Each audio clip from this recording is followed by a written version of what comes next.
दर्शक महानुभावहरू हार्दिक स्वागत गर्न चाहन्छौँ। अमेरिकाको डीसी महानगर क्षेत्रबाट सञ्चालित अङ्कीय पत्रिका विद्युतीय पत्रिका इनेप्लिसमा म विजय थापा। दर्शक महानुभावहरू आज हामी यहाँहरूलाई हालसालै आएको हैन नयाँ खोप जोन्सन एन्ड जोन्सनले ल्याएको खोप र नयाँ प्रजाति जस्तै new variant virus corona virus र यसैको सेरोफेरोमा संक्रमण रोग विशेषज्ञ डाक्टर प्रकाश श्रेष्ठसँग हामी कुराकानी गर्नेछौँ। सबैभन्दा पहिले डाक्टर साहब यहाँलाई इनेप्लिसमा हार्दिक स्वागत छ। नमस्कार। नमस्कार विजयजी र यहाँ अहिले कार्यक्रम हेरिरहनु भएको सबैजनालाई नमस्कार भन्न चाहन्छु म। हजुर डाक्टर साहब यो अब तपाईँ त अग्रपङ्क्तिमा हुनुहुन्छ हैन, अग्रपङ्क्तिमा हैन कोरोना बिरामीसँग काम गरिरहनु भएको छ, सोध्नुपर्ने धर्म पनि हो। सन्चै हुनुहुन्छ? हजुर ठिक छु म। सन्चै हुनुहुन्छ हैन त? हजुर हुन्छ। त्यसो अब यो दर्शक महानुभावहरूलाई अलिकति म डाक्टर प्रकाश जीको बारेमा संक्षेपमा मात्रै केही परिचय गराउन चाहन्छु। हुन त हामीले पटक पटक इनेप्लिसमा ल्याउनुहुन्छ। उहाँलाई हामीले एउटा चिकित्सक मात्रै नभनेर उहाँ एउटा कवि पनि हुनुहुन्छ, लेखक पनि मैले जोडेँ र समाजसेवी पनि हुनुहुन्छ।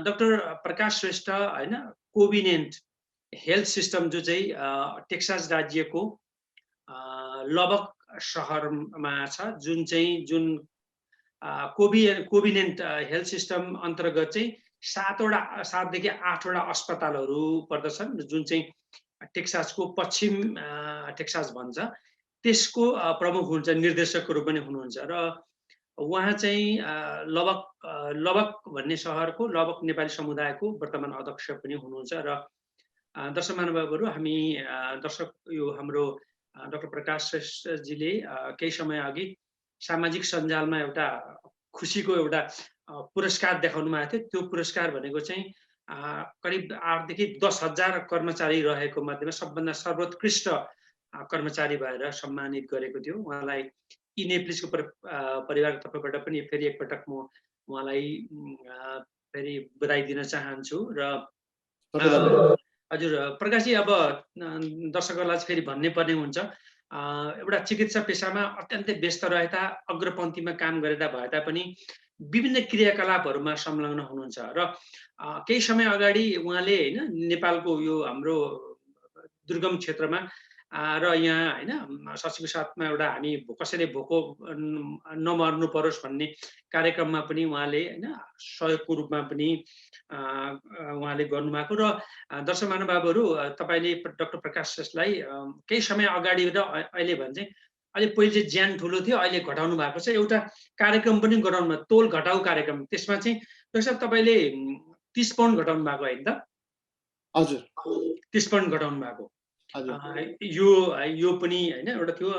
दर्शक महानुभावहरू काठमाडौँ हैन सामाखुसीका स्थानीय निवासी र हाम्रो के अरे विद्यालय चाहिँ हाम्रो सिद्धार्थ वनस्थली हुँदै मणिपालबाट एमबीबीएस गर्दै यहाँ अमेरिका आउनुभएको। अमेरिकाको पेन्सिल्भेनियामा हैन रेजिडेन्ट गरी अनि यो टेक्सास राज्यकै सान एन्टोनियोमा चाहिँ फेलोसिप गर्दै अहिले चाहिँ यो कोभिनेन्ट हेल्थ सिस्टम भनेको त्यसमा निर्देशकको रूपमा विगत 3 वर्षदेखि काम गर्दै आउनु भएको छ। र संक्षेपमा मैले यो परिचय गराएँ। अब हामी ढिलो नगरिकन डाक्टर साहब, अब तपाईँ संक्रमण रोग विशेषज्ञ, संक्रमण रोग भनेको नेपालको टेकु अस्पताल जसलाई चाहिँ हैन हामी सर्वरोगमा भन्छ, सर्वरोग विशेषज्ञ पनि तपाईँ हो। यो जोन्सन एन्ड जोन्सन नामको हैन ओखती भनेको खोप निकाल्ने प्रतिष्ठानले नयाँ खोप भर्खरै आएको छ हैन। यो एकल रूपमा अरू भन्दा तुलनामा एकल रूपमा आएको भन्ने चाहिँ भर्खर यो मङ्गलबारदेखि बजारमा पनि आयो। यसको बारेमा अलिकति तपाईँ आफै संक्रमण रोग विशेषज्ञ अर्थात् सर्वरोग विशेषज्ञ हैन, यत्रो तपाईँ अस्पताल चलाएर बस्नु भएको छ, यसबारेमा अलिकति प्रकाश पार्दैन? हस्, धन्यवाद विजयजी। सर्वप्रथम त मेरो परिचयमा जति तपाईँले समय शब्द खर्च गर्नुभयो त्यसको लागि धेरै धेरै धन्यवाद। अब यो नयाँ भ्याक्सिन जुन चाहिँ अमेरिकामा EUA पूर्ण रूपमा स्वीकृति पाएको होइन, तर चाहिँ इमर्जेन्सी युज अथोराइजेसन भन्छ, जुन चाहिँ बनाएको अर्थ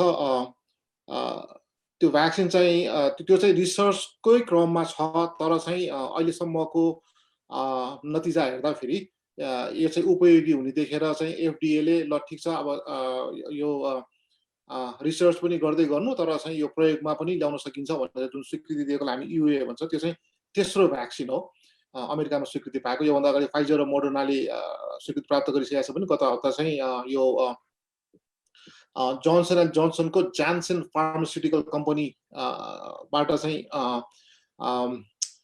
त्यो कम्पनीले निकालेको जानसन कोभिड-19 भ्याक्सिन चाहिँ ले चाहिँ स्वीकृति पाएको छ होइन। अब मूलभूत रूपमा यो अगाडिको दुईटा भ्याक्सिन भन्दा सबैभन्दा इम्पोर्टेन्ट यसको फरक भनेको चाहिँ यो चाहिँ सिंगल डोज भ्याक्सिन हो होइन, एक डोज मात्र लगाएर पुग्ने।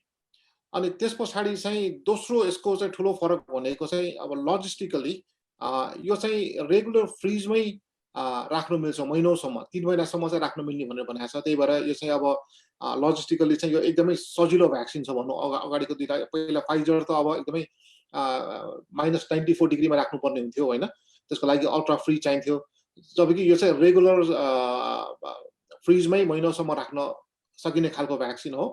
र यो चाहिँ अब भ्याक्सिनको हिसाबले भन्दाखेरि अलिकति डिटेलमा गएर भन्दाखेरि अगाडिको चाहिँ दुईटा हामीले एमआरएनए बेस्ड भ्याक्सिन भन्यौँ होइन, त्यो चाहिँ यो एमआरएनएलाई चाहिँ एउटा लिपिडमा चाहिँ सानो एउटा प्याकेटमा लिपिडको प्याकेटमा हालेर इन्जेक्ट गर्थ्यौँ भने यो चाहिँ भाइरल भेक्टोर्ड भ्याक्सिन भन्छ कि।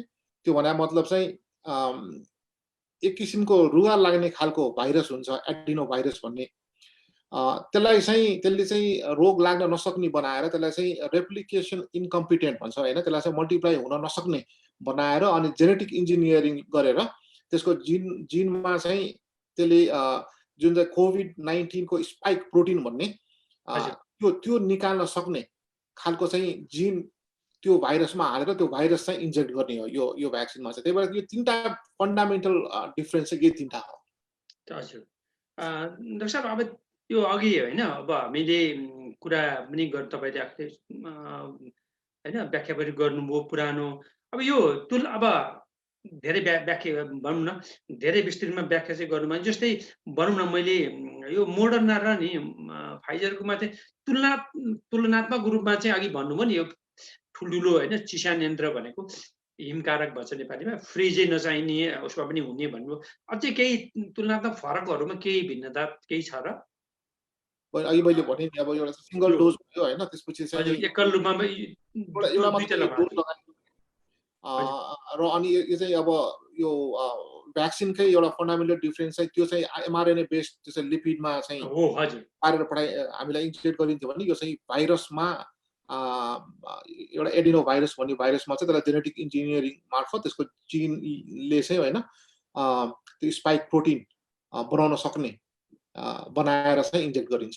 हजुर डाक्टर साहब, यो त्यसो भए नि यो अब सुरक्षाको दृष्टिकोणमा नि यो अहिले बजारमा होइन अलिकति सुरक्षाको रूपमा चाहिँ अलिकति प्रश्न आइरहेको छ होइन।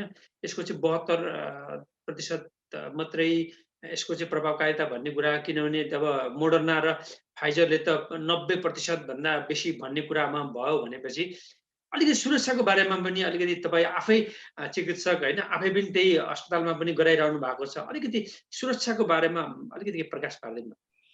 यसमा चाहिँ तपाईँले दुईटा कुरा उठाउनु भयो। एउटा चाहिँ सुरक्षित, अब यसको सेफ्टी, यसको साइड इफेक्टहरू, यसको एलर्जिक रियाक्सनहरू, एउटा चाहिँ त्यो सुरक्षित भन्नाले त्यो बुझिन्छ भने, अर्को चाहिँ अब कति इफेक्टिभ छ भने इफिसियन्सीको कुरा आयो होइन।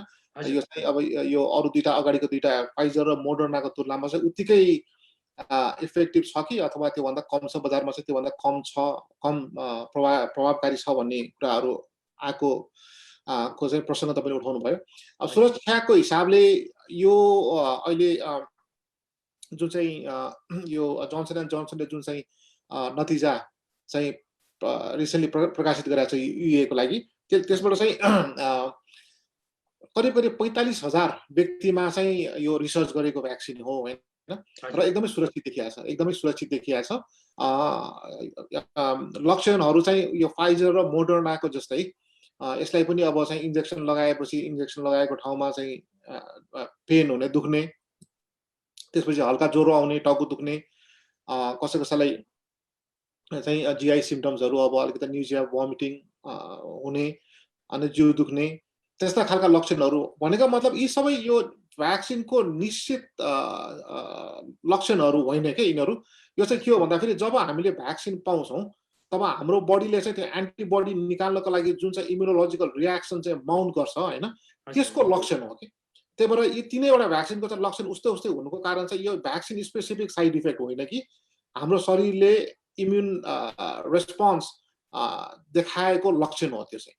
ए हजुर। अनि त्यसमा चाहिँ अब सबैभन्दा अलिकता सतर्क हुनुपर्ने भ्याक्सिन स्पेसिफिक चाहिँ के हुनसक्छ भन्दाखेरि अब जुन चाहिँ हामीले एनाफाइल्याक्सिस भन्छौँ होइन, यो एकदम सिरियस खालको एलर्जिक रियाक्सन त्यो चाहिँ अब अगाडिको भ्याक्सिनहरूमा अलिअलि देखिया छ।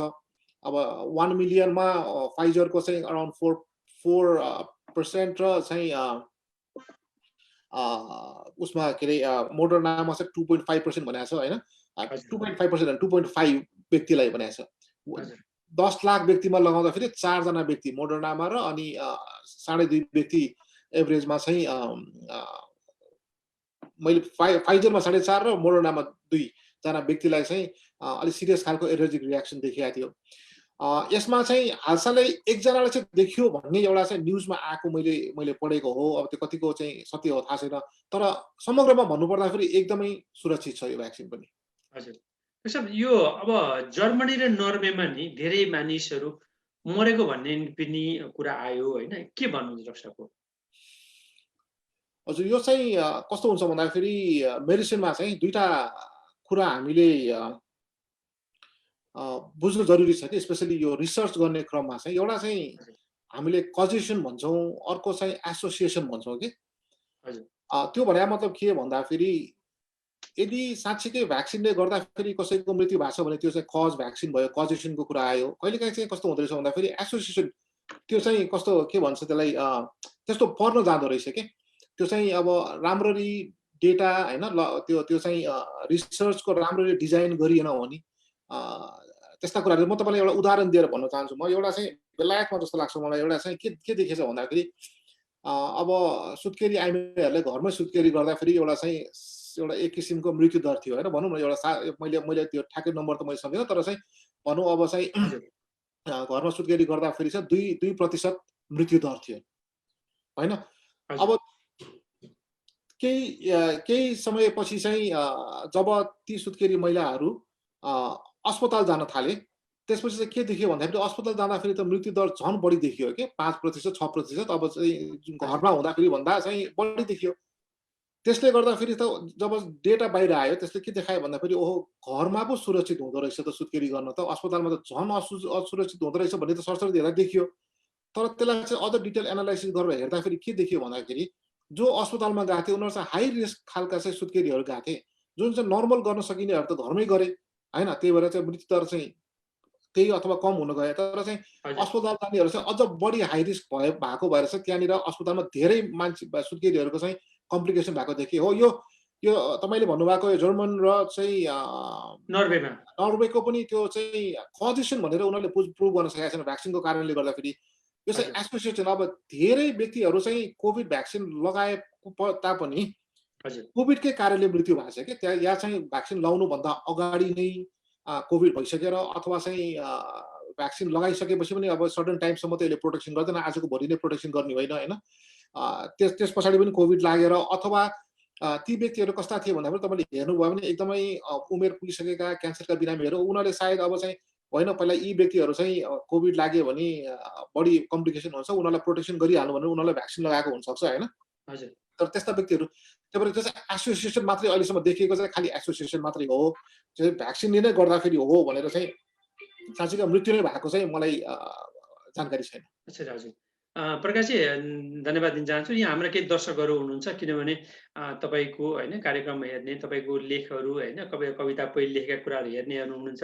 चेतनाथ भण्डारी होइन सुरेन थापा लगायत थुप्रैजना हेरिरहनु भएको छ। केशव योगीजी हेरिरहनु भएको छ, कृष्ण गोपाल महेशज्यूले, केशवराज लोहनी, सविता पौडेलजी, बलरामजी, कृष्ण गोपाल मकाजु होइन, प्रमिला दवाडी, दामोदर पौडेलजी भइहाल्नु, प्रमिलाजी, देवी मैनालीजी, शेखर भट्ट, यहाँ हाम्रो राधिका श्रेष्ठजी सायद तपाईँसँग पनि जोडिनु भएको छ, उहाँले पनि मन पराइरहनु भएको छ, लाइक गरिरहनु भएको छ, प्राय कार्यक्रम हेरिरहनुहुन्छ। स्वामी प्रेमज हुनुहुन्छ, माधव पोखरेलजी हुनुहुन्छ, गीता अधिकारीजी, दिलबहादुर हुनुहुन्छ होइन, स्वामी प्रेम परिवर्तन, एचके कौशिक, सीताराम ढकाल, शशी बस्नेत केसी हाम्रो बहिनी हुनुहुन्छ, राम्रो लेखिरहनुहुन्छ, तपाईँको प्रशंसक पनि हो होइन, एसबी कौशिक, थुप्रैजना हुनुहुन्छ, म पछि अरूको पनि नाम लिन्छु। प्रकाशजी, अब यो हाम्रो नि अमेरिकामा 3वटा प्रतिष्ठान भन्न फाइजरको आयो, मोडर्न आयो, फाइजर अनि बायोनटेकको एउटै भइहाल्यो होइन, मोडर्नाको भयो, जोन्सन जोन्सनमा आयो होइन। यो भइरहँदाखेरि होइन चाहिँ अब बजारमा नि एक किसिमको होइन न्यू भ्यारिएन्ट भन्छ, जसलाई चाहिँ नयाँ प्रजातिको भाइरस आइरहेको छ होइन, जसलाई चाहिँ विभिन्न नामाकरण गरिन्छ, ब्राजिल, अफ्रिकन, इङ्ल्यान्डको भ्यारिएन्ट होइन, कोरोना भाइरस भनिन्छ। यो के फरक छ, यो के हो होइन, जस्तै अब हामीले सुई र खोप लगाइसकेका छौँ, अनि फेरि यो नयाँ भ्यारिएन्ट भनौँ न प्रजातिकोले आएर फेरि खोप लगाइसकेपछि आक्रमण गर्ने हो कि, यस विषयमा अलिकति स्पष्टसँग विस्तारमा बताइदिनुहोस् त। विजयजी, अब यो जब यो भाइरसहरू चाहिँ मल्टिप्लाई हुन्छ होइन, द्रुत गतिमा चाहिँ यिनीहरू मल्टिप्लाई हुने क्रममा चाहिँ यिनीहरूले चाहिँ यो यिनीहरूको वंशानुगत भनौँ न, यो चाहिँ जेनेटिकली यिनीहरू चाहिँ चेन्ज हुन्छन् कि त्यसलाई चाहिँ हामी अब म्युटेन्ट भेरिएन्ट भन्छौँ होइन। साधारणतया के भनिन्छ भन्दाखेरि यो म्युटेसन भनेको चाहिँ एक्सपेक्टेड नै हो होइन। यो चाहिँ यति जब चाहिँ यो रोग महामारीको रूपमा फैलियो हामीलाई थाहा थियो यो चाहिँ नयाँ नयाँ म्युटेसन भएर नयाँ नयाँ भेरिएन्टहरू आउँछ भन्ने हामीलाई थाहा थियो। र साधारणतया के हुन्छ भने जब चाहिँ यो भाइरसहरू म्युटेसन हुन्छन् तिनीहरू चाहिँ अझ कमजोर हुन्छ क्या, या चाहिँ उनीहरूले रोग लाग्न सक्दैन, उनीहरू आफै मरेर जान्छ। तर कहिलेकाहीँ चाहिँ म्युटेसन हुने क्रममा यस्तो कम्बिनेसन हुन्छ कि उनीहरूको जेनेटिक त्यो म्युटेसन भएको चाहिँ उनीहरू झन् बढी भनौँ न झन् तगडा भएर आउँछ होइन, झन् बढी रोग सार्न सक्ने, झन् कडा रोग लाग्न सक्ने भएर आउँछ कि। त्यसमध्येको अब हामीले अहिले चाहिँ 3 थरीको 3टा डिफ्रेन्ट स्ट्रेनको भाइरस चाहिँ हामीले अहिले सर्कुलेट भइरहेको देखाएको छ, जुन चाहिँ एउटा वाइल्ड जुन चाहिँ सुरुमा आयो त्यसलाई चाहिँ हामी वाइल्ड कोभिड-19 को भाइरस भन्छौँ होइन। त्यसबाहेकको अरू चाहिँ म्युटेसन भएकाहरू भयो। अब त्यसको सबभन्दा पहिला सुरु हामीले सुनेको युके को चाहिँ स्ट्रेन हो B117 भनेर भन्छौँ। त्यो चाहिँ जब युकेमा देखियो त्यसले चाहिँ के देखायो भन्दाखेरि त्यो जुन वाइल्ड भेराइटी भन्दा त्यसले चाहिँ अलि बढी संक्रमण गर्ने देखायो, तर बढी सिरियस रोग लगाउने चाहिँ होइन, तर अलि बढी चाहिँ मान्छेलाई संक्रमण गर्ने देखाएर अहिले युकेमा लगभग यो नयाँ स्ट्रेनले लगभग सबै अर्को पुरानोलाई रिप्लेस गरिसकेको छ है। अनि अर्को एउटा साउथ अफ्रिकन भेरिएन्ट छ जुन साउथ अफ्रिकाबाट आएछ, त्यो चाहिँ B1351 भन्छ। त्यसको पनि अब त्यो पनि अलिकति बढी संक्रमण गर्छ भनेर भनेको छ।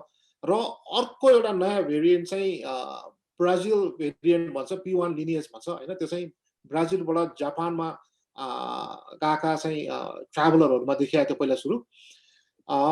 यो डिफ्रेन्ट स्ट्रेन भयो। अनि यो पनि अब त्यो अगाडिको 2टा स्ट्रेन भन्दा फरक भयो। अब मुख्य अब अहिलेको चाहिँ चिन्ता भनेको चाहिँ अब यी नयाँ स्ट्रेनहरूलाई हामीले लगाएको भ्याक्सिनले काम गर्छ कि गर्दैन, यिनीहरूको लागि फेरि नयाँ भ्याक्सिन गर्नुपर्ने कि अब त्यो चाहिँ अनुसन्धानकै क्रममा छ। ठ्याक्कै अब गर्छ गर्दैन भन्छ। अब एउटा सानो स्टडीले चाहिँ के देखायो भन्दाखेरि जुन हाम्रो यहाँ युएसमा चाहिँ स्वीकृति प्राप्त पनि भइसकेको छैन, एस्ट्रोजेनिका भनेर जुन चाहिँ युरोपतिर लगाएको छ, युकेतिर, त्यसपछि चाहिँ नेपालमा पनि लगाएको त्यही नै हो। एस्ट्रोजेनिका भ्याक्सिन चाहिँ यो जुन चाहिँ साउथ अफ्रिकन स्ट्रेनको लागि चाहिँ काम नगर्ने होइन, तर अलिकता कमजोर हो कि भन्ने जस्तो देखिएको छ होइन। तर त्यसबाहेकको अहिले चाहिँ यी भ्याक्सिनलाई ठ्याक्कै काम गर्छ गर्दैन भनेर भनिसक्ने स्थिति छैन। अब काम गरेन भने सायद हामीले चाहिँ यसको लागि छुट्टै फेरि अर्को बुस्टर भ्याक्सिन लगाउनु पर्ने पनि हुनसक्छ।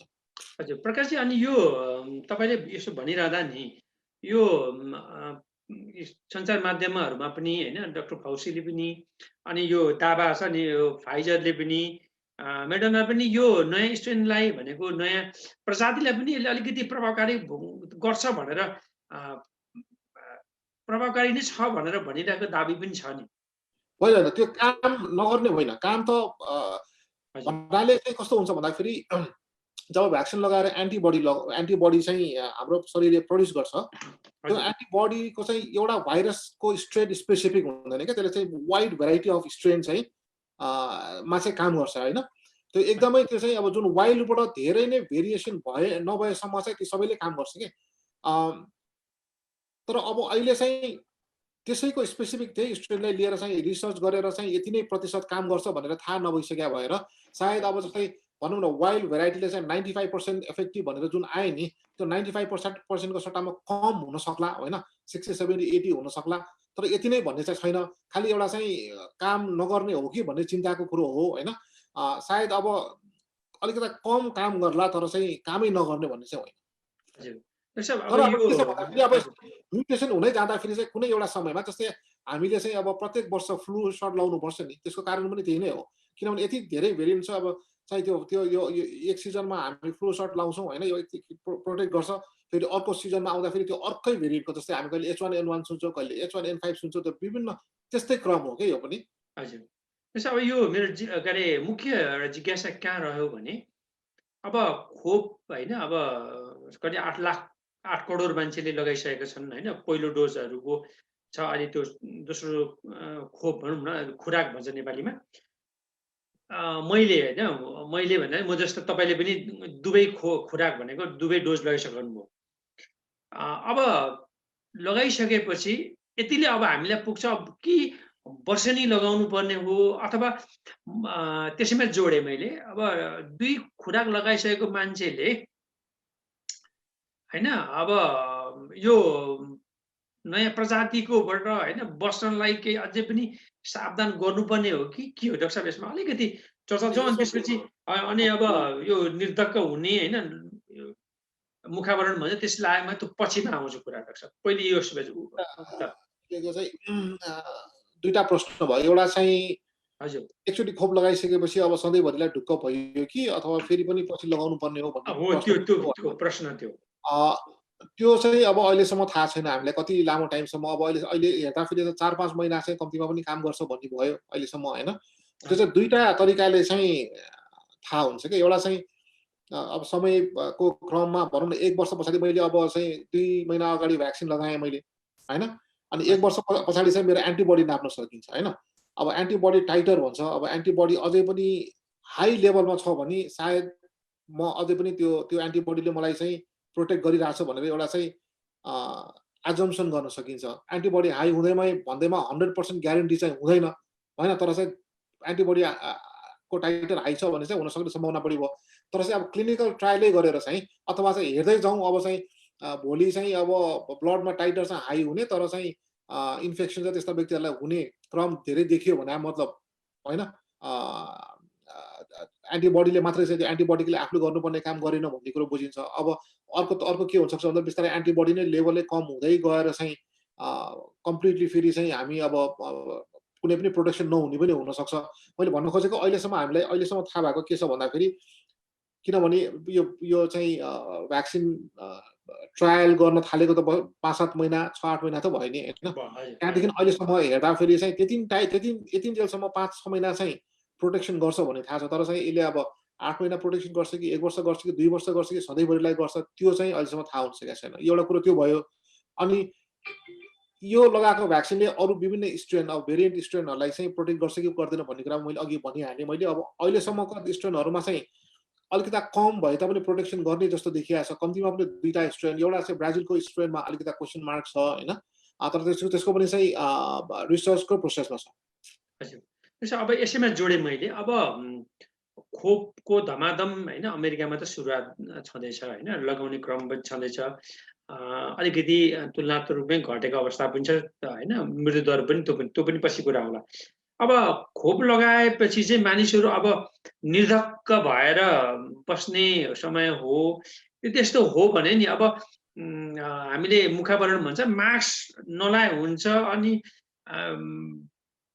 भिडभाडमा गए हुन्छ कि हुँदैन डाक्टर साहब? यो 3टा प्रश्न एउटैमै गरिदिएँ मैले। त्यो चाहिँ पहिलो चाहिँ निर्धक्क, यो लगाएपछि अब म निर्धक्क भयो भने मैले पनि एउटा दोस्रो खोप लगाएपछि अब ढुक्क भयो भन्ने त्यहाँ प्रतिक्रिया आएको थियो।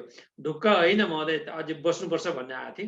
तपाईँ आफै संक्रमण रोग विशेषज्ञ होइन सर्वरोग विशेषज्ञ भएको हैसियतले डाक्टर साहब के भन्नुहुन्छ?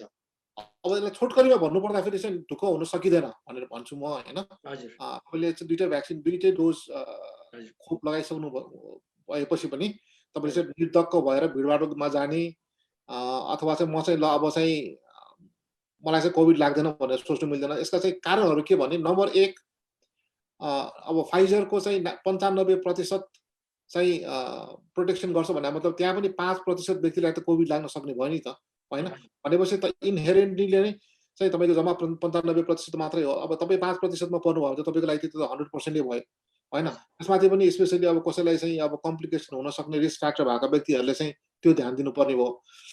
एउटा कुरो थियो। अब अर्को कुरो चाहिँ हामीलाई के थाहा लागेको छैन भने हजुर, तपाईँले कोभिड भ्याक्सिन लगाउनु भएपछि तपाईँलाई चाहिँ लक्षण चाहिँ कम हुन्छ अथवा तपाईँलाई चाहिँ सिरियस तपाईँ बिरामी हुनुहुन्न, होइन? त्यो भनेको मतलब तपाईँलाई भाइरसले सङ्क्रमणै गर्दैन भन्ने चाहिँ होइन के। हुनसक्छ तपाईँलाई चाहिँ भाइरसले सङ्क्रमण गर्ने तपाईँको नाकमा भाइरस बसेको हुनसक्छ, तपाईँलेको चाहिँ घाँटीमा हजुर, भाइरस बसेको हुनसक्छ, तपाईँले खोक्दाखेरि अरूलाई सार्न सक्नुहुन्छ। खालि खोपमा भएको चाहिँ प्रोटेक्सनले गर्दाखेरि तपाईँलाई चाहिँ धेरै सिम्पटम नदेखिने अथवा चाहिँ अलिक कडा खालको बिरामी नदेखिने हो। त्यही भएर त्यो एउटा पनि हेर्नै बाहेक छ। भ्याक्सिन लगाएको व्यक्तिले के रोगै नसार्ने हो त भनेर त्यो पनि हेर्नु बाहेक छ। त्यही भएर आफ्नो सुरक्षाको लागि पनि त्यो 5% मा पर्नुभयो भने तपाईँ आफ्नो सुरक्षा आफ्नो तपाईँ अरूबाट तपाईँले सङ्क्रमण हुन सक्ने हुनुभयो, होइन? र तपाईँ चाहिँ यदि खोप लगाइसकेपछि तपाईँले अरूलाई सार्न सक्ने हुनुहुन्छ भने चाहिँ तपाईँले अरूको सुरक्षाको लागि र त्यसैले आफ्नो सुरक्षाको लागि पनि अरूको सुरक्षाको लागि पनि 2 डोज हजुर, लगाइसकेपछि पनि सतर्कता चाहिँ अहिलेसम्मको लागि चाहिँ लिनुपर्ने देखिन्छ। हजुर। डाक्टर साहब यो एउटा जिज्ञासा आयो होइन यो कृष्ण गोपाल मकाजुले सोध्नुहुन्छ भ्याक्सिन 1 इयरको लागि मात्र काम गर्छ हो भन्नुभयो। अघि हामीले पनि चर्चा हजुर, गरेको छौँ। फेरि एकपल्ट हाम्रो कृष्ण गोपाल मकाजुलाई यसो केही भनिदिनुहोस् न डाक्टर साहब। हजुर अघि भर्खरै हामीले भनेछ यसो हो। कुरा गर्यो होइन? अब यसको चाहिँ हजुर, निश्चित छैन कति लामो टाइमसम्म कुरा गर्छ भन्ने छैन। के अरे काम गर्छ भन्ने थाहा छैन। अहिलेसम्म थाहा भएको चाहिँ यसले 5-6 महिना जति काम गर्छ भन्ने चाहिँ प्रमाणित भइसकेको छ, होइन? हजुर, त्यसभन्दा बढी चाहिँ अब 8 महिना गर्छ, 10 महिना गर्छ, 12 महिना गर्छ अथवा 2 वर्ष गर्छ त्यो चाहिँ हामीलाई थाहा हुन सकेको छैन। हजुर। डाक्टर साहब यो फेरि एकपल्ट मैले अघि त्यो कुरा तपाईँको होइन विभिन्न सङ्घ संस्थामा पनि आबद्ध हुनुहुन्छ होइन लेख्न पनि भ्याउनु भएको छ अनि यो तपाईँले चाहिँ नेपाली समुदाय मात्रै नभइकन विभिन्न विदेशी पत्र पत्रिकालाई अन्तर्वार्ता पनि भ्याइरहनु भएको छ। सङ्क्रमण रोग भन्नुभयो अग्रपन्थीमा काम गरिरहनु भएको छ। उता समाजसेवामा एकैचोटि यहाँ बसेर होइन त्यत्रो होइन सहरको केन्द्रमा बस्नुहुन्छ तपाईँ एकैचोटि दुर्गम स्थानमा पनि कसैलाई सहयोग गर्नुपर्छ सहयोग गरिरहनु अवस्थामा यो समय व्यवस्थापन चाहिँ नि तपाईँ समय व्यवस्थापन भनेको केही पढ्नु अध्ययन गर्नुभएको छ कि कसरी हुन्छ अलिकति दर्शकहरूलाई पनि भनिदिनुहोस् त। किनभने तपाईँ लेख पनि हामीले पढेछौँ होइन कविता पनि लेख्नुहुन्छ विशेष चाहिँ अन्तर्वार्ता भन्न गरिरहेको हुनुहुन्छ। यसमा के हामीले पनि केही सिक्न पाइन्छ कि डाक्टर साहब? होइन विशेष चाहिँ अब त्यसमा चाहिँ मेरो प्रिन्सिपल चाहिँ के हो भन्दाखेरि अब हजुर, मान्छेलाई पैसा भयो, होइन? हजुर, तपाईँको चाहिँ अनि अरू अरू भन्छ कि पानी भयो, घरमा पानी पनि हजुर, र समय पनि जति भए पनि पुग्दैन अरे कि। त्यही भएर त्यसलाई कसरी फारो गरेर चाहिँ बढीभन्दा बढी युज कसरी गर्ने भन्ने कुरा हो, होइन? तपाईँलाई चाहिँ हजुर, हामी नेपालमा हुँदाखेरि 1-2 बाल्टिन पानीले चाहिँ नुहाउने धुवाउनेदेखि लिएर सबै काम हुन्थ्यो। यहाँनिर चाहिँ होइन त्यतिले केही पनि हुँदैन। त्यस्तै समय पनि त्यस्तै हो, पैसा पनि त्यस्तै हो। त्यही भएर अब एउटा मुख्य कुरा चाहिँ अब प्रायोरिटाइज अब आफूले आफ्नो भएको समय कसरी सदुपयोग गर्ने भन्नेमा चाहिँ एउटा ध्यान दिनु पर्यो र अर्को चाहिँ अब आफूले अब भनौँ न आफ्नो दैनिक रुटिनदेखि लिएर आफ्नो लाइफमा चाहिँ पर्पज के हो? के कुरालाई बढी चाहिँ समय दिने, के कुरा चाहिँ लाई टाइम दिने अब त्यो अलिकति त्यो टाइम म्यानेजमेन्ट गर्ने पनि एउटा भनौँ न एउटा अ, हुन त सिक्न पनि सकिएला तर अब हजुर, अ, विभिन्न तरिकाहरूले चाहिँ टाइम म्यानेजमेन्ट गर्नु पर्यो। अब चाहिँ म चाहिँ अब युजुअली समय चाहिँ त्यत्तिकै खेर फालिहाल्दिनँ म चाहिँ होइन हजुर। कुनै पनि समयमा केही न केही अब तपाईँले भनिहाल्नुभयो अब के लेख्ने, कि सोच्ने, कि अब चाहिँ केही न केही गरिरहन चाहिँ मलाई मन लाग्छ। डाक्टर साहब यो कहिलेकाहीँ सामाजिक सञ्जालमा पनि त्यो गोठाले टोपी लाएर पनि कहिलेकाहीँ यसो देखियो होइन त्यो कवच टोपी लाएर पनि देखिन्छ। सामाजिक सञ्जालमा पनि अब प्रायः चिकित्सकहरू धेरै चाहिँ होइन सामाजिक सञ्जालमा त्यसो मतलब जम्मा भइरहँदैन। तपाईँ कहिलेकाहीँ यसो आफ्नो समय व्यवस्थापन भने सबै यो समय व्यवस्थापन हो। त्यसमा मैले अब यो 20-30 वर्ष अगाडि मैले रिडर डाइजेस्ट भन्ने नेपालमा पहिले पाइन्थ्यो, पढिन्थ्यो, अझै पनि छ। त्यसमा के लेखेछ भने व्यस्त मान्छेले मात्रै समय निकाल्न सक्छ भनेर क्या।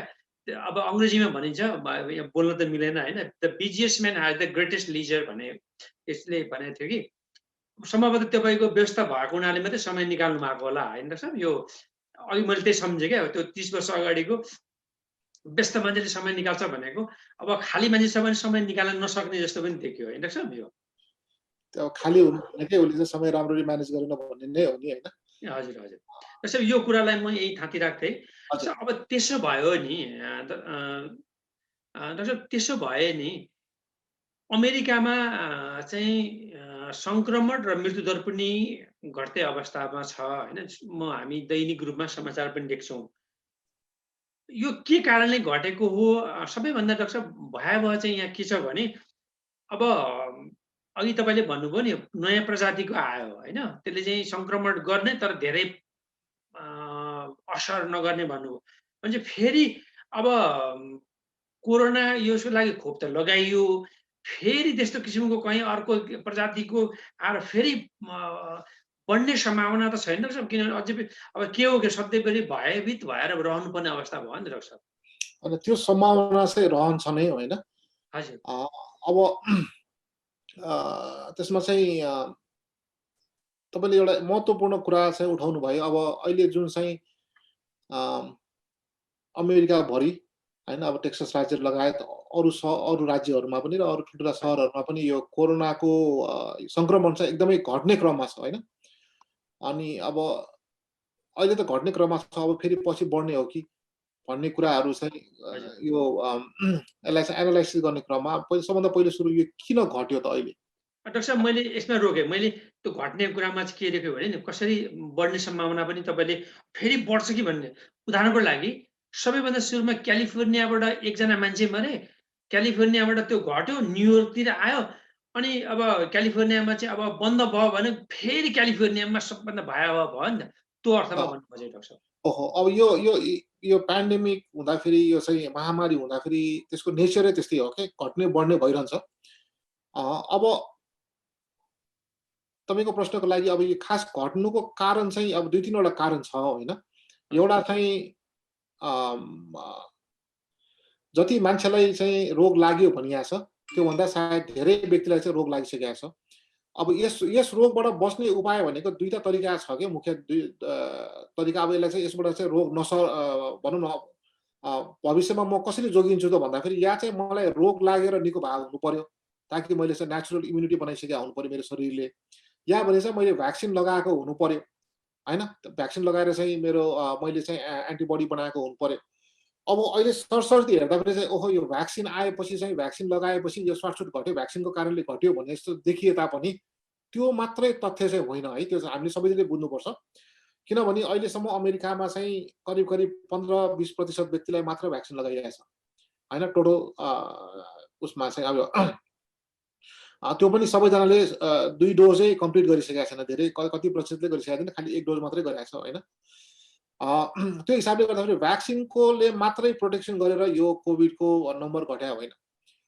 अर्को दोस्रो चाहिँ मैले अघि नै भने कतिजनालाई चाहिँ इन्फेक्सन भइसकेको थियो र धेरैजनालाई चाहिँ इन्फेक्सन भएको पनि थाहा भएन, जो चाहिँ असिम्टोमेटिकली इन्फेक्टेड भएर आफै निको भए होइन। उहाँहरूको अलरेडी एन्टिबडी भएर त्यसबाट त्यही भएर जब सुरुमा चाहिँ भाइरस जब चाहिँ एउटा पहिलोचोटि क्यालिफोर्नियामा पहिलो व्यक्तिमा देखियो, ऊ एकजना व्यक्ति बाहेक त अमेरिकामा भएका सम्पूर्ण व्यक्तिहरू त एकदम नाइभ भन्छ कि अब चाहिँ अब कसैलाई पनि के पनि प्रोटेक्सनै थिएन, एन्टिबडी नै थिएन। तर अब अहिलेसम्म आइपुग्दाखेरि धेरै व्यक्तिहरूलाई रोग लागेर निको भइसकेको छ, कोहीले भ्याक्सिन पाइसकेको छ, कतिजनाले चाहिँ त्यो अघि मैले भने जस्तै थाहै नपाइकन निको भइसकेको छ होइन। त्यही भएर अब हामी चाहिँ त्यो भाइरसको लागि नयाँ रहेनौँ कि हामीले चाहिँ पहिला जस्तो चाहिँ त्यो भाइरस अर्को व्यक्तिमा जाने बित्तिकै त्यो व्यक्तिलाई रोग लाग्छ नै भन्ने छैन। अहिले त हामीले भ्याक्सिन पाइसकेको त 95% त भ्याक्सिनले हामीलाई प्रोटेक्ट गर्ने भयो होइन। अर्को त्यस बाहेकको अनि अर्को एकदमै इम्पोर्टेन्ट कुरा भने चाहिँ मान्छेहरू चाहिँ अब मास्क लगाउनलाई, सोसियल डिस्टेन्सिङ, त्यसको लागि पनि अलिकता चाहिँ मान्छेहरूले त्यसमा युज टु हुन थालेर त्यो जान्न थाले कि। अब सुरुमा अब हामीले सायद तपाईँसँग नै अब हामीले पहिला सुरुमा कुरा गर्दाखेरि मास्क लगाउने नलगाउने होइन लगाउनु पर्छ लगाउनु पर्दैन डिबेट अब अहिले त अलिक क्लियर भइसक्यो अब मास्क लगायो भने यसबाट चाहिँ प्रोटेक्ट हुन्छ मान्छेलाई थाहा भइसक्यो अब चाहिँ क्वारेन्टाइन गर्नुपर्छ कसैमा एक्सपोजर भएपछि उनीहरू क्वारेन्टाइन गर्नुपर्छ टेस्ट गर्नुपर्छ आइसोलेसन यी सबै कुराहरूले गर्दाखेरि पनि चाहिँ भयो त्यही भएर यी तिनैवटा कुरा उत्तिकै इम्पोर्टेन्ट छ भ्याक्सिन लगाउनु पनि छोड्नु हुन्न भ्याक्सिन पनि लगाउँदै जानु पर्यो सबभन्दा बढी से बढी व्यक्तिहरूलाई चाहिँ भ्याक्सिन लगाएर प्रोटेक्सन दिनु पर्यो मास्क सोसियल डिस्टेन्सिङ पनि तिनीहरू पनि उत्तिकै इम्पोर्टेन्ट छ त्यसले पनि ठुलो फ्याक्टर ठुलो चाहिँ रोल प्ले गरेको छ अहिले यो नम्बर घट्नुमा होइन अब यो नेचुरल इम्युनिटी अब यही क्रममा अब रोग लागेर इन्फेक्सन हुँदै गएर चाहिँ त्यसबाट पनि इम्युनिटी हुने चाहिँ छँदैछ तर एउटा कुरा चाहिँ म यसमा के क्लियर गर्न चाहन्छु भने कोही कोही व्यक्तिहरू हुन्छ होइन ठिकै छ मलाई चाहिँ म भ्याक्सिन लगाउँदिनँ बरु म यङ छु मलाई खास कम्प्लिकेसन नहोला बरु लागेपछि नै प्रोटेक्सन हुन्छ भन्ने पनि मान्छेहरू पनि छन् के भन्न चाहन्छु भने नेचुरल इम्युनिटी भन्दा भ्याक्सिन लगाएपछि प्राप्त गरेको इम्युनिटी चाहिँ अझ लङ्गर ड्युरेबल हुन्छ भन्ने चाहिँ देखिएको छ कि अहिलेसम्म हजुर भनेपछि डाक्टर साहब यो तपाईँले भन्ने हुनुहुन्छ भनेपछि कोही जिद्दीवाला हुन्छन् जस्तै म पनि कर्मचारी एउटा प्रयोगशालामा काम गर्छु कोही चाहिँ लाउँदिनँ भन्ने पनि छन् भन्न खोजेको तपाईँको चाहिँ त्यो स्वतमा म तपाईँले भने जस्तै युवा छु म आफै मलाई लाग्दैन भन्ने जुन गर्व हुन्छ त्योभन्दा त्यो लगायो भने चाहिँ त्यसले चाहिँ बेसी काम गर्छ भन्न खोजेको त्यो त एब्सोल्युटली त्यो चाहिँ भ्याक्सिनको चाहिँ अल्टरनेटिभ चाहिँ इन्फेक्सन होइन कि अब तपाईँले अब धेरै तरिकाबाट चाहिँ यसलाई व्याख्या गर्न सकिन्छ होइन तपाईँको अब भ्याक्सिन अहिलेसम्म लगाएका अब कति व्यक्तिले लगायो 40 मिलियन जति मान्छेले हजुर यहाँ चाहिँ करिब 8 करोडले लगाइसकेका छन् ती व्यक्तिले लगाउँदाखेरि अहिलेसम्म भ्याक्सिनको कारणले एकजनाको पनि मृत्यु भएको छैन होइन त्यति नै सङ्ख्यामा चाहिँ जब कोभिड लागेको थियो त्यति नै सङ्ख्यामा मान्छेलाई लागेको थियो लाखौँ लाख मान्छेहरूको मृत्यु भइसकेको थियो होइन भनेपछि 5 लाख होइन कटिसक्यो है 10 अहिले चाहिँ हालसालको 2 हप्ता अगाडि हामीले 5 लाख कट्यो भने आजसम्ममा 5.5 लाख भन्दा बढी छैन 5 लाख तर मृत्यु भइसकेको छ होइन लगभग भनेपछि चाहिँ त यदि तपाईँलाई अथवा कसैलाई पनि कोभिड लाग्यो भने त मर्न सक्ने सम्भावना त धेरै हाई हो नि जबकि कोभिड भ्याक्सिन लगाएर त अहिलेसम्म चाहिँ मैले अघि नै भनिहालेँ व्याख्या गरिहालेँ मैले कोभिड नै भ्याक्सिन नै लगाएर चाहिँ कोभिड भ्याक्सिनकै कारणले पनि के अरे कोभिड भ्याक्सिनकै कारणले कसैको मृत्यु भयो भन्ने चाहिँ प्रुभ हुन सकेको छैन त्यही भएर भ्याक्सिन त धेरै सेफ भयो होइन कोही पनि व्यक्तिले चाहिँ होइन मलाई रोग लागे पनि लागोस् भनेर चाहिँ त्यो चाहिँ भ्याक्सिनको अल्टरनेटिभको रूपमा चाहिँ लिनु भएन र एउटा एकदम इम्पोर्टेन्ट कुरा हामीले मलाई भन्न मन लागेको एउटा चाहिँ अहिले बजारमा जुन चाहिँ ओहो यो ज्यान्सन अथवा जोन्सन एन्ड जोन्सनको भ्याक्सिन चाहिँ अलिक कमजोर खालको हो कि हजुर यसको चाहिँ अहिले बजारमा आएको चाहिँ न्युजहरुमा चाहिँ यसको अहिले चाहिँ जम्मा 66% मात्रै प्रोटेक्सन दिन्छ भन्ने खालकाहरू चाहिँ हल्ला आछ र त्यो सँगसँगै यो चाहिँ यो भनौं न अलिकता विभिन्न पोलिटिकल कुराहरू पनि छन् यो चाहिँ अलिकता अलि अन्डर प्रिभिलेज व्यक्तिहरूलाई दिने खालका हुन् कि अलि कमसल खालको भ्याक्सिन हो कि भन्ने त्यस्ता कुराहरू आएछ कि म चाहिँ एउटा कुरा के क्लियर गर्न चाहन्छु भने पहिलो कुरा चाहिँ यो जुन ज्यान्सनको भ्याक्सिनको जुन नम्बर 66% भनेर सुनिया छ यो चाहिँ माइल्ड एन्ड मोडरेट डिजिजको लागि चाहिँ 66% प्रोटेक्सन भनेको छ हैन र त्योभन्दा पनि इम्पोर्टेन्ट चाहिँ अब सिरियस डिजिज हस्पिटलाइजेसन र डेथ त अहिलेसम्म चाहिँ भ्याक्सिन लगाएको एकजना पनि व्यक्तिको चाहिँ मृत्यु भएको छैन हैन हस्पिटलाइजेसन र सिरियस डिजिजमा चाहिँ 85% प्रोटेक्सन दिने भनेर भनेको छ हैन र अर्को एउटा के कुरा बुझ्नुपर्छ भने जब रिसर्च ट्रायलको लागि चाहिँ यो चाहिँ एउटा रिसर्चको प्रोटोकल बनाइन्छ हैन उनीहरूले चाहिँ एन्ड पोइन्ट भनेर के हेर्ने त अब चाहिँ भ्याक्सिन लगाइसकेपछि अब कस्ता खालका लक्षणहरू हेर्ने भनेर चाहिँ जुन डिजाइन गरेको छ नि रिसर्च त्यो दुईटा फरक चाहिँ रिसर्चहरू हो के त्यही भएर चाहिँ फाइजरको 95% र यसको 85% त्यो तुलना गर्नु मिल्दैन यो चाहिँ त्यो एकदम डिफरेन्ट कुरा हो र समग्रमा भन्नु पर्दाखेरि चाहिँ के भने ज्यान्सन पनि उत्तिकै राम्रो हैन भ्याक्सिन चाहिँ बजारमा आएको छ र यसको चाहिँ अब सबभन्दा ठुलो फाइदा भनेको चाहिँ जम्मा 1 डोज मात्र लगाए पुग्यो हैन अब हाम्रो अमेरिकामा हामीले देख्छौं कतिजना होमलेसहरू छन् कतिजना चाहिँ इन्टरनेट सुविधा नभएका कतिजना फोन नभएका कतिचोटि दोस्रोचोटि भ्याक्सिन लगाउन नआउने कति व्यक्तिहरू छन् तिनीहरूको लागि चाहिँ यो भ्याक्सिन एकदमै चाहिँ फाइजर र मोडर्ना भन्दा पनि बढी उपयोगी छ कि, किनभने ती भ्याक्सिनहरुमा पनि दोस्रो खोप लगाउन आएन भने त त्यसको पनि प्रोटेक्सन रेट त अराउन्ड 60 मात्रै हो हैन। त्यसको तुलनामा यो भ्याक्सिन त अझै इफेक्टिभ छ, नम्बर 1 कुरो। र दोस्रो कुरो चाहिँ के भन्न चाहन्छु भने अब जस्तै आजको दिनमा यदि कोही व्यक्तिलाई हैन, तपाईँ आज जोन्सन एन्ड जोन्सनको भ्याक्सिन लगाउनुहुन्छ कि अथवा चाहिँ 3 महिना कुरेर तपाईँ फाइजरको लगाउनुहुन्छ भने त्यो व्यक्तिले चाहिँ आजको दिनमा जे उपलब्ध छ जोन्सन एन्ड जोन्सनको भ्याक्सिन नै लगाउनु चाहिँ उपयुक्त हुन्छ। हजुर त्यस हिसाबले अब भनौँ न हाम्रो नेपाल जस्तो देशमा लानु परेको खण्डमा त फाइजर लानलाई गाह्रो छ, 2 डोज हजुर लगाउनु पर्यो हैन। दुर्गमतिर लानलाई फ्री छैन, यो छैन। मोडर्ना जस्तो भ्याक्सिन त सरी अहिलेको जानसन भ्याक्सिन त जोन्सन एन्ड जोन्सन हजुर र नेपालमा मात्रै भन्न चाहन्न, म यो वेस्ट टेक्ससमा बस्छु। वेस्ट टेक्ससमा पनि कतिवटा रिमोट चाहिँ सानो अस्पतालहरू छ जहाँबाट चाहिँ हजारौं व्यक्तिहरूले चाहिँ सेवा लिन्छन् हैन। त्यस्ता ठाउँमा पनि फाइजर पुर्याउन गाह्रो छ के। त्यस्तो ठाउँमा पनि त्यहाँका चाहिँ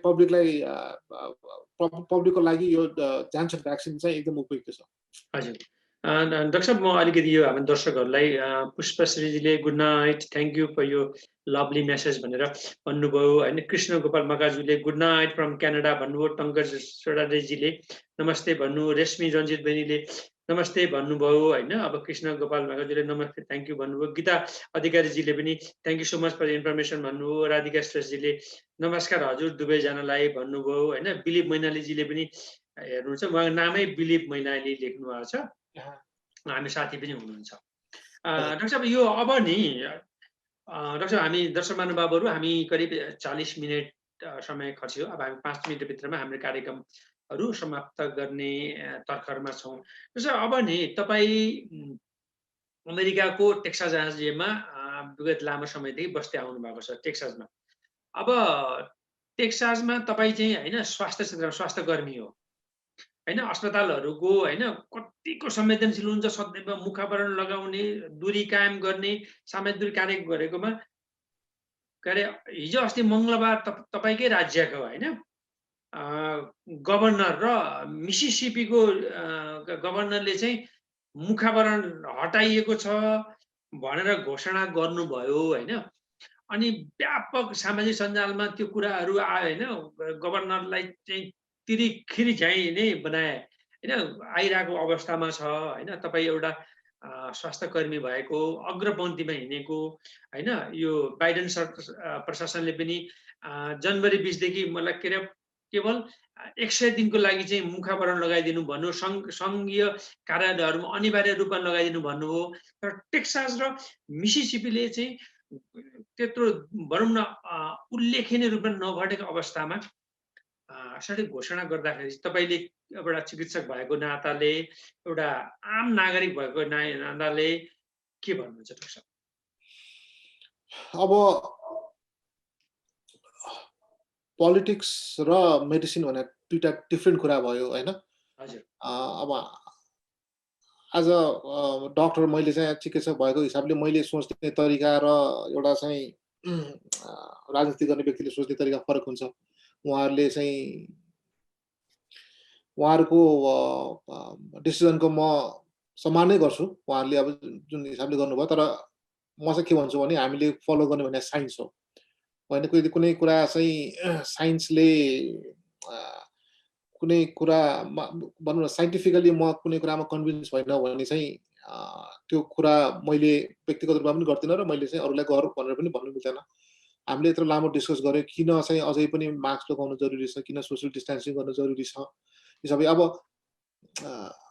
एज अ पोलिटिसियन हेर्दाखेरि भनौँ न बिजनेस ओपन गर्नुपर्ने भयो, पब्लिकमा पनि डिमान्ड होला यो सबै कुरा कहिले सिद्धिन्छ, कहिले चाहिँ बन्द हुन्छ भन्ने कुरामा। किनभने सबैजनालाई त कोभिडको डर छैन होइन। कतिजनाले चाहिँ अहिले मैले भने जस्तै लागे पनि लागोस्, तर चाहिँ स्थिति कस्तो भन्दा पनि व्यापार नगरिकन, बाहिर ननिस्किकन, रेगुलर चाहिँ लाइफ नर्मलमा नआउन्जेलसम्म चाहिँ अरू विभिन्न समस्याहरू पनि त हुन्छ नि। मानसिक समस्यादेखि लिएर मान्छेको चाहिँ व्यापार बन्द, व्यापार नै ठप्प हुने स्थिति पनि आएछ। धेरै कुराहरू छ। तर मेरो तर्फबाट मैले रिक्वेस्ट गर्ने भनेको अझै पनि सावधानी अपनाउनु पर्छ होइन।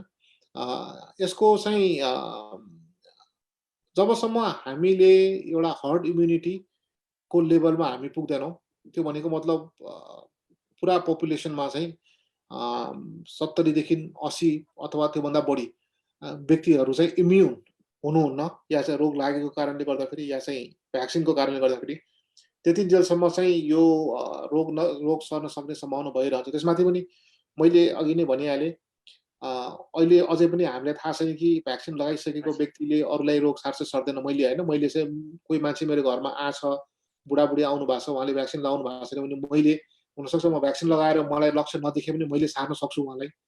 अथवा म एकजना बुढाबुढी व्यक्तिले भ्याक्सिन लगाउनु भएको छ भने पनि खुला रूपमा जाँदाखेरि त्यो अर्को व्यक्तिबाट उहाँमा सर्न सक्ने सम्भावना छ, 5% छ, मैले भनिहालेँ। अब 8-10 महिनापछि हुँदै जाँदाखेरि त्यो भ्याक्सिनले अझै काम गराएछ कि गराएको छैन थाहा नलागुन्जेलसम्म, यसले चाहिँ पक्का पनि 1 वर्षसम्म चाहिँ यसले काम गर्छ भने थाहा नपाउन्जेलसम्म त्यो समय पुग्दै गर्दाखेरि चाहिँ लाग्न सक्ने सम्भावना भयो। र म एउटा चाहिँ डाक्टर भएको हिसाबले के देखाएको छु भन्दाखेरि, रोग लाग्नु भनेको चाहिँ धेरैजना व्यक्तिहरू त आफै निको हुनु होला, तर चाहिँ कतिजना यङ व्यक्तिहरू पनि आएर ज्यान गुमाउनु परेको छ कि। अनि उनीहरू चाहिँ जब अस्पतालमा आएर चाहिँ अनि त्यो हाई फ्लो अक्सिजनमा अथवा भेन्टिलेटरमा पुगिसकेपछि ओहो मैले गल्ती गरेछु भनेर त्यहाँनिर पछुताएर चाहिँ खासै धेरै पछुताउँदै पनि ज्यान गुमाउनु परेका व्यक्तिहरू पनि मैले देखाएको छु। होइन, मैले एउटा सानो गल्ती गरेँ, मैले त्यो पार्टीमा नगए हुन्थ्यो, अथवा म चाहिँ त्यो बेलामा बारमा नगए हुन्थ्यो भनेर पनि भनेको छ। तर अब र गभर्नरले पनि खासमा चाहिँ नलाउनु भनेर भने होइन कि, म्यान्डेटरी जुन थियो पहिला चाहिँ व्यक्तिले नलाउँदाखेरि जुन चाहिँ पुलिसले पक्रेर चाहिँ भनौँ थुन्न सक्ने जुन स्थिति थियो त्यो अब नरहने भयो। तर व्यक्तिगत रूपमा आफ्नो सावधानी अपनाउनु भनेर त उहाँले पनि भनिरहनु भएको छ। त्यही भएर एकदमै चाहिँ त्यो अब चाहिँ कसैलाई लगाउनै नपर्ने होइन, तर खालि एउटा चाहिँ जुन म्यान्डेटरी थियो त्यो चाहिँ हटाएको मात्रै। हजुर हजुर। त्यसो अनि यो तपाईँको टेक्सासमै यही अब गभर्नर होइन, टेक्सास र मिसिसिपी टेक्सासमा चाहिँ ठुल्ठुला होइन व्यवसायिकहरू CBC भयो होइन, अनि तपाईँको टोयोटा भयो, जेसीपेनी भयो, मेसीहरू भयो होइन, स्टारबक्स, यिनीहरूले चाहिँ हामी आफ्नो सुरक्षाको लागि उ गर्छौँ, हाम्रो चाहिँ कर्मचारी र आउने ग्राहकहरूले चाहिँ लगाउनुपर्छ भनेर पनि विज्ञप्ति नै निकाले नि त। निकालेको छ, हो त्यो पनि निकालेको छ। अब हामीले पनि हाम्रो अस्पतालमा छ हालको लागि चाहिँ हजुर जुन चाहिँ अहिले पोलिसीहरू जुन चाहिँ छ त्यो नै अब चाहिँ कन्टिन्यू गर्ने तत्काललाई चाहिँ अब भनेपछि टेक्सासको होइन गभर्नर होइन ग्रेग होइन त ले अब हजुर उहाँले चाहिँ जुन पहिलेको जुन आदेश थियो त्यसलाई हटाएको मात्रै त, अनि तर होइन यो लगाउनै पर्दैन भनेको चाहिँ भनेको त होइन नि, खालि त्यो पुरानो लगाइरहेको। अब तर जस्तो यो अब सङ्घीयहरूमा त भनेपछि त राज्यको आफ्नो भयो, सङ्घीय उसमा त राष्ट्रपतिले भनेको छ नि करिब 1 महिनासम्म, 1 महिना अरे 100 दिनसम्म लगाइदिनु भनेको अवस्था पनि छ नि। हो त्यही त, त्यो चाहिँ अब त्यो चाहिँ राजनीतिक भाषामै बुझ्नुपर्छ कि उहाँले चाहिँ नलगाउनु भने होइन क्या, लाउनै पर्छ भन्ने बाध्यता चाहिँ छैन भने हो होइन, लगाउनु पर्दैन अथवा नलगाउनु भने होइन कि। त्यही भएर चाहिँ अब मैले चाहिँ एज अ फिजिसियन मैले भन्ने चाहिँ अब अहिले हामीले जे गरिरहेको छौँ त्यो गर्दै जानुपर्छ।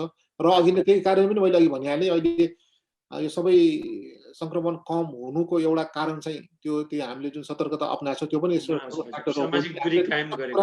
त्यो कुरा सट्ट छोडिदिँदा फेरि चाहिँ संक्रमण दर बढ्न सक्छ। हजुर डाक्टर साहब, अब हामी कार्यक्रमको अन्त्यमा आइसकेका छौँ। जाँदै फेरि एकपटक होइन दर्शकहरूलाई पनि भनौँ, मार्च 8 तारिक होइन अन्तर्राष्ट्रिय होइन महिला दिवसको उपलक्ष्यमा सम्पूर्ण हाम्रा दर्शकहरूलाई, विशेष गरी महिलाहरूलाई पनि यहाँ सम्झना खरेलजीलाई, राधिकाजीलाई पनि देखिराखेँ होइन, यहाँ अघि महिलाहरू पनि थियो, उहाँहरूलाई पनि शुभकामना यी नेप्लिजको तर्फबाट। डाक्टर साहब, अब केही सन्देशहरू नेपाली दाजुभाइ दिदीबहिनीहरूलाई अन्त्यमा जहिले पनि तपाईँ केही राम्रो कुराहरू भन्नुहुन्छ, हामी सबै हात उठ्छौँ, एकपल्ट डाक्टर साहब केही भन्न चाहनुहुन्छ? अनि भन्दै यही समाप्तपछि हामी कार्यक्रमबाट बिदा हुन चाहन्छौँ। सर्वप्रथम त अब महिला दिवसको उपलक्ष्यमा अब सबै सम्पूर्ण महिला दिदीबहिनीहरूलाई शुभकामना। त्यसबाहेक अब अरू त लगभग धेरै कुरा गरिहाल्यो होइन, तर अब त्यही हो मैले भनेको अब एउटा आफू पनि बस्ने उपायहरू चाहिँ कन्टिन्यू गरौँ होइन। आफू पनि बचौँ, आफू पनि सुरक्षित रहौँ र अरूलाई पनि सुरक्षित राखौँ। त्यही नै हो। अब आफ्नो पालो पुरेर सबैजनाले भ्याक्सिन चाहिँ लगाउँ। अहिलेको परिप्रेक्ष्यमा सबैभन्दा इम्पोर्टेन्ट कुरा त्यही भ्याक्सिन नै हो। अनि अब हामीले आज विशेष गरेर यो ज्यान्सन भ्याक्सिनकै बारेमा कुरा गर्न चाहेको भएर समग्रमा भन्नुपर्दाखेरि बजारमा जति पनि भ्याक्सिनहरू आएको छ ज्यान्सन तेस्रो भ्याक्सिन भयो, तीनैवटा उत्तिकै राम्रो छ, उत्तिकै सेफ छ, उत्तिकै एफिसियन्ट छ होइन। कुनै पनि भ्याक्सिन मा चाहिँ म चाहिँ यो लगाउँदिनँ, बरु 2 महिना कुरेर अर्को लगाउँछु भन्नुपर्ने आवश्यकता छैन। ज्यान्सन लगाउने तपाईँले मौका पाउनुभयो भने त्यो पनि लगाउँदा हुन्छ भन्न चाहन्छु म। हजुर। दर्शक महानुभावहरू, सम्पूर्ण दर्शकहरूले जुन माया ममता अहिलेसम्म जुन हेरिरहनुभयो, साथ दिनुभयो, सबैजनालाई यी नेप्लिजको तर्फबाट म विजय थापा मुरी धन्यवाद दिँदै कृतज्ञता व्यक्त गर्दै आजको कार्यक्रम यही समापन अथवा समाप्त भएको जानकारी गराउँदै बिदा हुन चाहन्छौँ। डाक्टर साहब, यहाँलाई पनि एकपटक यी नेप्लिज परिवारको तर्फबाट धन्यवाद। हजुर, शुभरात्रि। नेपालमा शुभ बिहानी। नमस्कार।